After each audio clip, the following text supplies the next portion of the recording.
ময়মনসিংহ সদর ৪ আসনে বাংলাদেশ খেলাফত মজলিসের মনোনীত প্রার্থী কাজী মুশতাক আহমদ ফারুকী ভাইয়ের পক্ষে নিরলসভাবে দলীয় নেতাকর্মীরা রিকশা প্রচারণায় ব্যস্ত সময় পার করছেন।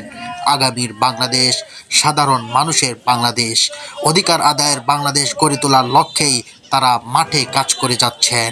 বাংলাদেশের মানুষ এমন একটি রাজনৈতিক শক্তি দেখতে চায় যারা সকল ধর্মের মানুষের অধিকার রক্ষা করবে, দুর্নীতির বিরুদ্ধে আপোষহীন থাকবে এবং ইসলাম ধর্ম সহ কোনো ধর্মীয় অনুভূতি অবমাননা থেকে বিরত থাকবে। জনগণের প্রত্যাশা, উলামায়ে কেরাম দেশ সমাজের অভিভাবক হিসাবে ন্যায়ের পথে নেতৃত্ব দিবেন এবং দেশের সার্বিক উন্নয়ন ও শান্তির ক্ষেত্রে গুরুত্বপূর্ণ ভূমিকা পালন করবেন। জয় হোক বাংলাদেশের সাধারণ জনগণের জনপ্রিয় রাজনৈতিক দল বাংলাদেশ খেলাফত মজলিস।